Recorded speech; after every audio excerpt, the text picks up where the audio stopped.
Remember not that long ago when streaming seemed like such a great idea? The internet was finally opening up in terms of speed and content delivery, and you could now watch all the shows you could ever want. What a fantastic idea.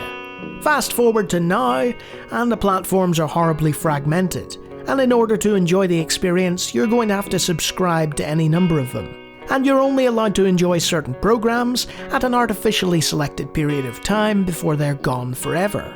The commercial streaming revolution is over, a victim of its own greed, which has turned it into the American cable networks all over again. There was a group of people who collectively knew that this would happen, as they'd already been through it with another form of media that they enjoyed. While there had been digital distribution in the past, it was Valve's Steam platform which led the charge, requiring you to install it in order to enjoy the likes of Half-Life 2, a request that was deemed most unreasonable by people who were used to just requiring the game in order to play the game. Gabe Newell countered piracy with affordability and ease, and piracy went way down as a result, because the deep sales on the platform, coupled with the increased availability of games that had previously gone out of stock, was excellent. All you had to do was accept that the game wasn't really yours. Yep, that's right. Check your licensing agreements when using the Steam platform. It might seem like an unimportant distinction in a world where the internet is ever present, but those games in your library aren't yours. You're paying for a license to play them, and this can be revoked at any point without your consent being required.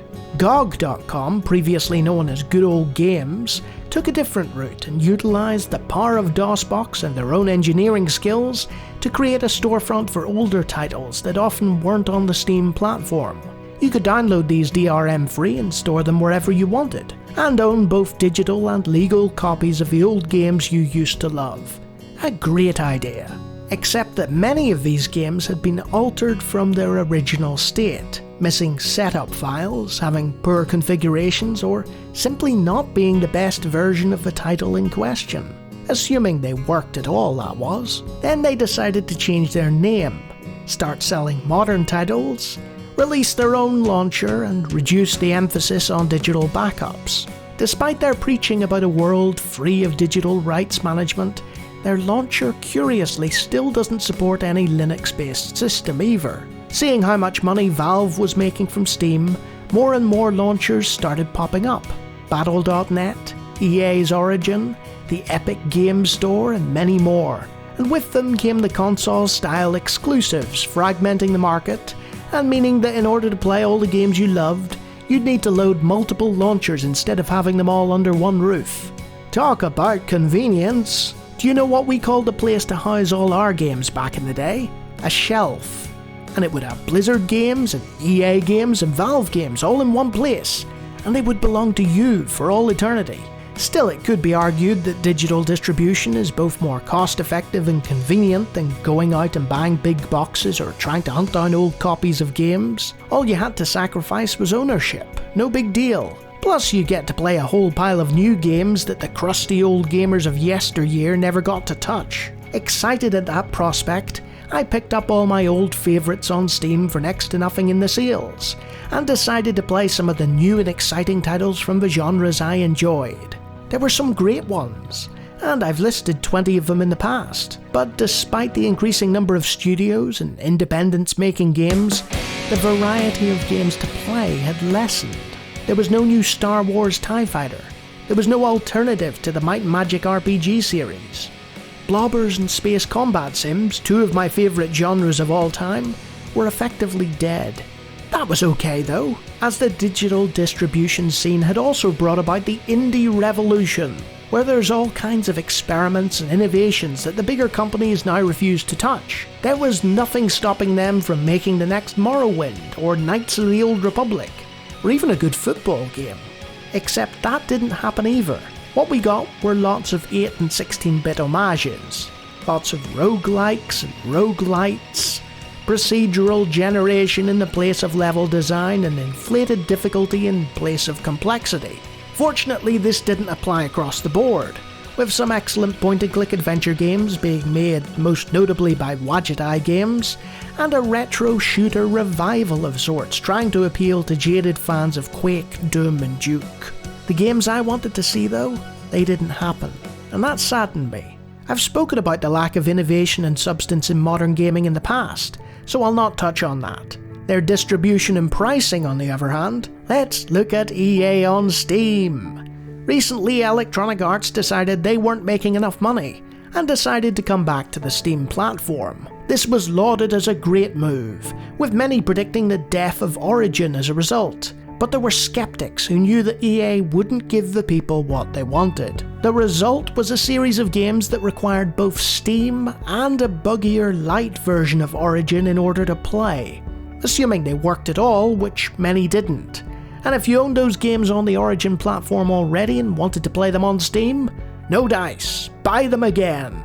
The worst part in all this? The introduction of EA Play for Steam, a subscription service, just like the streaming companies, where not only will you no longer own the games you play, but you'll have to pay a monthly fee for the privilege of continuing to enjoy them. Some titles had been Origin exclusives, so their appearance on Steam for the first time was a welcome one, but others didn't fare so well.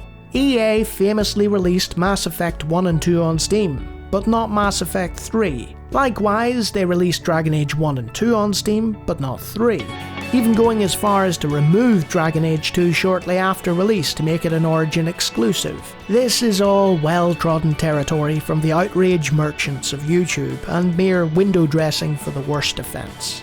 The DLC. Dragon Age 3 has it all included by default. Likewise, the original Dragon Age. Dragon Age 2 does not. Why? Who knows? Let's go have a look at Mass Effect 3. Not only is the base game extortionate for a title from nearly a decade ago now, but the DLC is the same price, and includes DLC that they previously didn't charge for. This was one of the many victims of modern day gaming, and one of the most prominent.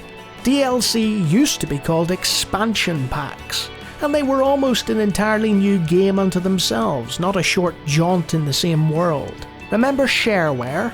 It was the idea of making part of the game free so that you could demonstrate to the player why your effort was superior to others and worth the money. Then consumers could buy the rest, safe in the knowledge that they'd be getting a good buy. The rise of streamers and YouTubers has killed off this try before you buy mentality.